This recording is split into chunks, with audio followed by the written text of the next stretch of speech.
So this is me, Harshit Mavandia, a student at IIT Delhi in the Computer Science Department and a mentor at Rankers Prep. तो जैसे कि मैंने अपने पिछले video में बताया था कि मैं अब एक सीरीज ऑफ वीडियोस निकालने वाला हूँ जिसमें मैं बताने वाला हूँ some of the guaranteed questions in JEE advance in organic chemistry. जी हाँ, गारंटीड। मैं अब जो 5 या 6 रिएक्शंस बताने वाला हूँ उसमें पिछले 42 या 43 इयर्स के इतिहास में लगभग 150 से 175 क्वेश्चंस के बीच में आए हैं। हाँ, कितने? क्या सुना?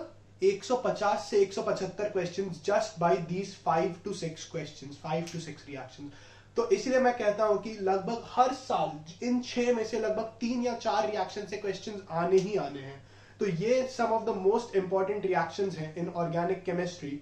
And so let's begin with the first one, which is Reimer-Tiemann reaction और रीमान-टीमान फॉर्माइलेशन रिएक्शन। तो इस वीडियो के इस क्वेश्चन के बारे में बात कर लेते हैं। इस क्वेश्चन में क्या है, इस इक्वेशन में क्या है कि एक फिनॉल का मॉलिक्यूल होता है और उसके साथ हम लोग डालते हैं CHCl3 which is chloroform and NaOH। Chloroform बहुत ही जहरीली चीज है, मतलब उससे बेहोश तो कर ही सकते हो और अगर ज्यादा सूंघ लिया तो मृत्यु को भी प्राप्त हो सकते हैं।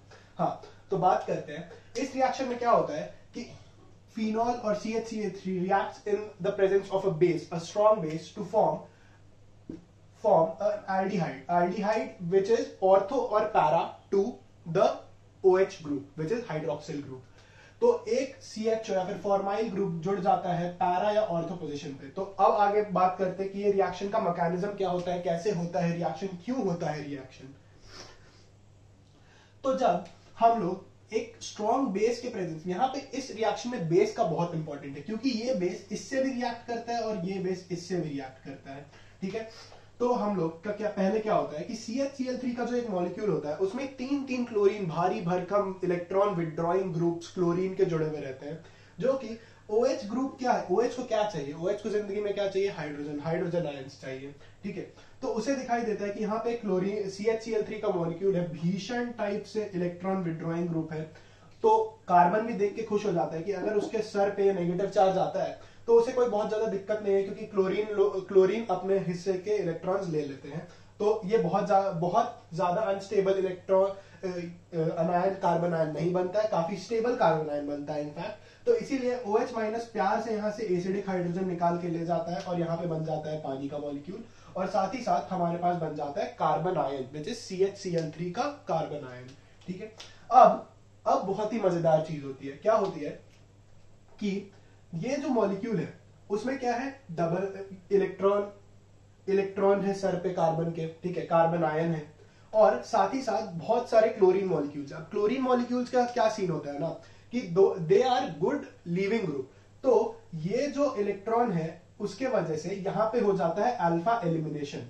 ठीक है, अब जितनी भी अच्छा कार्बन आयन है तो वो अनस्टेबल ही, क्योंकि क्या है यहाँ पे ये इंटरमीडिएट है। तो क्या हो जाता है कि एक Cl- ग्रुप निकल के चला जाता है टाटा बाय बाय बोल के। तो बचता है हमारे पास ऐसा एक चीज जिसमें CCl2 with 2 electron on carbon, इसको हम लोग बोलते हैं कार्बीन।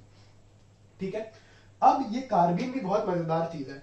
इसमें क्योंकि इसका ऑक्टेट फुल नहीं, सॉरी, इसका फॉर्मल चार्ज तो सेटिस्फाइड है। ठीक है, कार्बन पे चार इलेक्ट्रॉन्स हैं देखे जाए तो, लेकिन ये अभी भी इलेक्ट्रॉन डेफिशिएंट है। क्यों है? क्योंकि इसका ऑक्टेट फुल नहीं है।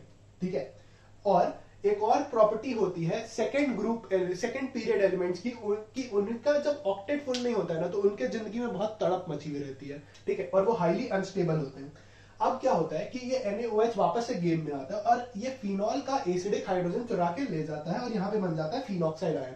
अब phenoxide ion is very electron donating. ठीक है, ये इलेक्ट्रॉन डोनेटिंग ग्रुप है, तो ये CCl2 पे अपना अटैक करता है और यहाँ पे बन जाता है अरेनियम आयन काइंड ऑफ। ठीक है, अरेनियम आयन काइंड ऑफ रिएक्शन होता है लेकिन एग्जैक्टली वैसा नहीं होता है।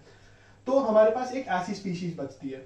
अब यहाँ पे क्या है, अगेन यहाँ पे नेगेटिव चार्ज है, यहाँ पे ये अनस्टेबल कार्बन आयन बन रहा है क्योंकि इसमें क्लोरीन मॉलिक्यूल कम हो जाता है। अब यहाँ पे क्या दिखता है कि एक हाइड्रोजन पानी से निकाल लेता है ये और यहाँ पे एक हाइड्रोजन जुड़ जाता है और साथ ही साथ ये हाइड्रोजन चला जाता है। तो जब ये हाइड्रोजन जाके यहाँ पे जुड़ जाता है तो यहाँ से ये जो चार्ज था वो चला जाता है और यहाँ पे एक आ जाता है एक नेगेटिव चार्ज। ठीक है, यहाँ पे आ जाता है नेगेटिव चार्ज।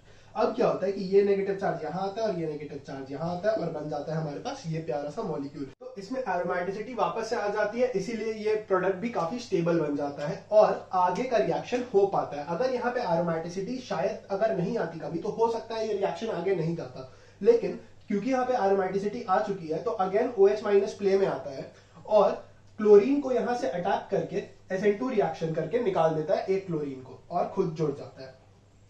अब क्योंकि यहाँ पे एक और क्लोरीन बच चुकी रहती है, तो इसीलिए ये रिएक्शन एक बार और हो जाता है और हमें एक स्पीसीज मिल जाती है जिसमें 2 OH ग्रुप्स एक ही कार्बन आइटम से जुड़े हुए रहते हैं। अब हम लोग ये जानते हैं कि दो हाइड्रोक्सिल ग्रुप जब एक कार्बन से जुड़े रहते हैं तो वो स्पीशीज अनस्टेबल हो जाती है और वहां से एक पानी का मॉलिक्यूल निकल के बाहर हो जाता है। तो एक पानी का मॉलिक्यूल निकल के बाहर आ गया और हमारे पास क्या बचा, CHO ग्रुप यहाँ पे बच जाता है। अब बात रही फिनॉक्साइड आयन की। फिनॉक्साइड आयन वापस से फिनॉल में कैसे ले सकता है, या तो वो पानी से ही एक हाइड्रोजन निकाल ले, लेकिन क्योंकि ये बेसिक स्पीशीज में था अभी तक ये मॉलिक्यूल, ये आधे बुक्स इसको खा जाते हैं, इस स्टेप को आधे बुक्स खा जाते हैं। लेकिन एक्चुअली क्या होता है कि इस स्टेप के बाद एक और स्टेप होता है जो लोग खा जाते हैं, विच इज एसिडिफिकेशन। स्लाइटली एकदम लाइट एसिड डाल दिया जाता है जो कि OH आयंस को खा जाता है और साथ ही साथ यहाँ पे एक और हाइड्रोजन चढ़ा के चले जाता है। तो that is how we get the final product of Reimer-Tiemann reaction. यही सेम रिएक्शन पैरा प्रोडक्ट्स के लिए भी होता है, लेकिन इसमें ऑर्थो प्रोडक्ट्स ज्यादा पाए जाते हैं। So that's how the products are formed, and this is the first reaction in the most important or guaranteed questions reactions in JEE Advanced. So hope you guys like this video and follow for more reactions, upcoming reactions in the same series. Thanks a lot.